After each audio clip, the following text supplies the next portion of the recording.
اعوذ باللہ من الشیطان الرجیم بسم اللہ الرحمن الرحیم الحمد للہ رب العالمین الصلاۃ والسلام علی سیدنا و مولانا ابوالقاسم محمد صلی اللہ علیہ وآلہ وسلم وعلیہ الطیبین الطاہرین لعنت اللہ علی اعدائہم اجمعین بر محمد وآل محمد صلوات اللہم صلی علی محمد وآل محمد وعجل فرجہم اجمعین۔ تزکیہ نفس جو حیات نفس اور باطن کی صفائی کا سبب بنتا ہے، اس قدر اہمیت کا حامل ہے کہ اللہ تعالیٰ اس کو بیان کرنے سے پہلے 11 قسمیں کھاتا ہے۔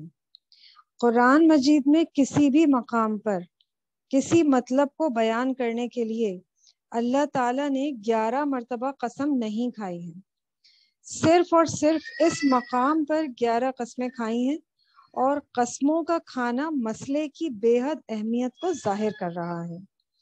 آپ کے سامنے سورہ شمس کی آیات کی تلاوت کی جائے گی۔ بسم اللہ الرحمن الرحیم۔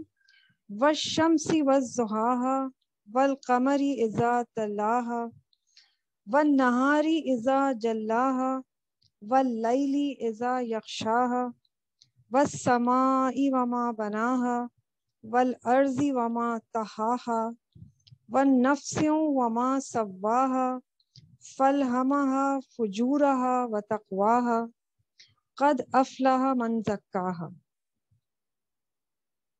قسم ہے سورج کی اور اس کی روشنی کی، اور قسم ہے چاند کی جب وہ اس کے پیچھے پیچھے آتا ہے، اور قسم ہے دن کی جب وہ زمین کو روشن کر دیتا ہے، اور قسم ہے رات کی جب وہ چھا جاتی ہے، اور قسم ہے آسمان اور اس کو بنانے والے کی، اور قسم ہے زمین کی جس نے اس کو بچھایا ہے، اور قسم ہے نفس کی اور اس کی جس نے اس کو بہترین بنایا ہے۔ بس اچھائی اور برائی کو نفس کے اندر ودیت کیا گیا ہے، بس جس نے نفس کو پاکیزہ کر لیا وہ یقینی طور پر کامیاب ہو گیا۔ بر محمد وآل محمد صلوات۔ اللہم صلی علی محمد وآل محمد وعجل فرجہم اجمعین۔ یعنی یہاں پر اللہ تعالیٰ 11 مرتبہ قسمیں کھانے کے بعد تزکیہ نفس کی اہمیت کو واضح کر رہا ہے۔ تزکیہ نفس سے مراد کیا ہے؟ یعنی نفس کو آلائشوں، آلودگیوں اور اسی طرح کی مصیبتوں سے بچانا۔ نفس ایک پودے کی مانند ہے، باغبان اسے کاشت کرتا ہے، جب اس نے پودا لگایا تو دن رات اس کی حفاظت کرتا ہے، دیکھ بھال کرتا ہے، اس کی نسبت سے بے حد احتیاط کرتا ہے کہ کہیں کیڑا نہ لگ جائے، زمینی نقصان دینے والے حیوانات اور دوسری آفتیں اسے ضرر نہ پہنچائیں اور اسے ضائع نہ کر دیں۔ نفس بھی اسی طرح ہے، انسان کو چاہیے کہ اس کو برائیوں سے بچائے، یعنی انسان کو چاہیے کہ اپنے نفس کو مصیبتوں سے بچائے، اور اس کی مصیبتیں اور آفتیں گناہ ہیں۔ جس طرح کہ پودے کو مٹی سے باہر آنا چاہیے اور مٹی کے دامن سے نکلتے ہوئے اپنے سر کو آسمان کی طرف نکالے، اسی طرح انسان کے نفس کی پیدائش گاہ زمین ہے اور اس کے ٹھہرنے کی جگہ آسمانوں کی بلندیاں ہیں۔ اسے چاہیے کہ ان بلندیوں کی طرف پرواز کرے۔ جب نفس میں اس قسم کی طاقت اور صلاحیت آ جائے تو پھر اس کی حفاظت کرنی چاہیے کہ کہیں اسے آفتیں کمزور کر کے فنا نہ کر دیں۔ ہمیں چاہیے کہ آفتوں یعنی گناہوں کے ساتھ جنگ کریں اور اس کی جڑ کو نفس کے اندر خشک کر دیں۔ یہ ہے تزکیہ کا ایک مرحلہ۔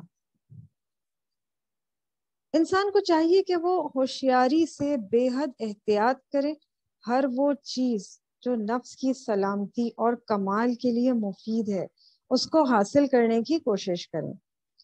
چنانچہ یہ وہ مرحلہ ہے جس میں انسان اپنے نفس کی ترقی کے لیے ضروری قوت حاصل کرے۔ البتہ اس بات کو بھلا نہیں دینا چاہیے کہ انسان جسم اور روح سے مل کر بنا ہے، اور روح کی سواری جسم ہے۔ روح جب تک اس دنیا میں ہے تو انسان اس جسم کی مدد سے مقصد کی طرف حرکت کرے گا۔ اسی لیے جسم کو بھی بیماریوں سے بچانا اور ضروری قوت کا اس کے لیے فراہم کرنا لازم ہے۔ جسم کی حفاظت کرنا بھی ضروری ہے تاکہ آفتوں اور مصیبتوں سے محفوظ رہے، کیونکہ بیمار اور بے حال سواری کبھی بھی سوار کو منزل مقصود تک نہیں پہنچاتی۔ اس مقام پر روح سوار ہے، یعنی روح رائڈر ہے، اور جسم سواری ہے، یعنی کہ جسم ایک رائٹ کی طرح ہے جس پر روح سوار ہو کر سواری کرتی ہے۔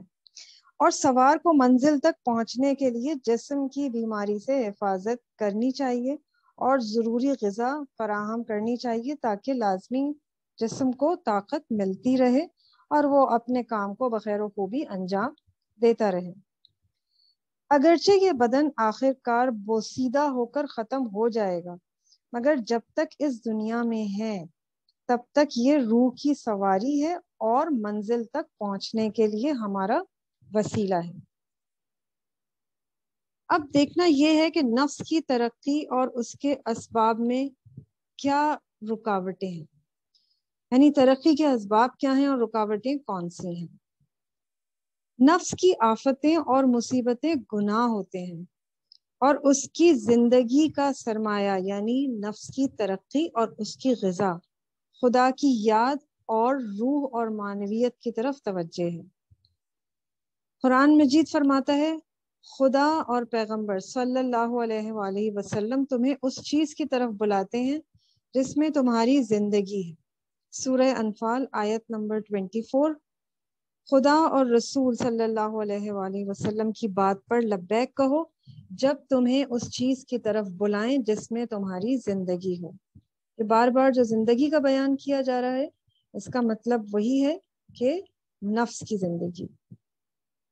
پیغمبر اکرم صلی اللہ علیہ وآلہ وسلم کا ڈرانا اس بندے کے لیے مفید ہے جس کا دل و دماغ زندہ ہو۔ یعنی ہم صرف سورہ یاسین میں ایک آیت اور تلاوت کرتی ہوں آپ کے سامنے، سورہ یاسین آیت نمبر 11۔ آپ صرف اسے ڈرا سکتے ہیں جو ذکر کی پیروی کرتا اور غیب میں خدا سے ڈرتا ہے۔ اس آیت میں فرمایا کہ خوف اس شخص کے لیے ہے جس کا دل اور قلب زندہ ہے، نہ کہ جس کا جسم زندہ ہے۔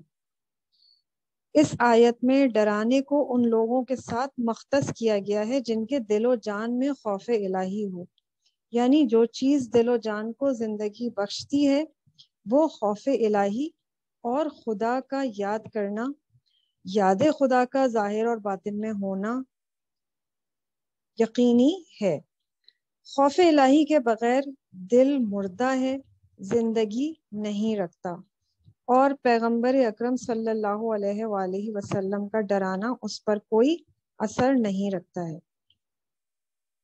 تو اس سے یہ ثابت ہوا کہ نفس کی ترقی اس کا کیا سبب ہے؟ خوف الہی موجود ہونا چاہیے جس سے روح زندہ ہوتی ہے، اور اس کے رکاوٹیں کون سی ہیں؟ وہ ہیں مصیبتیں اور گناہ۔ پر محمد وآل محمد صلوات، اللہم صلی علی محمد وآل محمد وعجل فرجہم اجمعین۔ دعائے سلامتی امام زمانہ۔ بسم اللہ الرحمن الرحیم۔ اللہم کن لولیک الحجۃ ابن الحسن صلواتک علیہ وعلی آبائہ فی ہذہ الساعہ وفی کل ساعہ ولیًا وحافظا وقائدا وناصرا ودلیلا وعینا حتی تسکنہ ارضک طوعا وتمتعہ فیہا طویلا برحمتک یا ارحم الراحمین۔ اللہم صلی علی محمد وآل محمد وعجل فرجہم اجمعین۔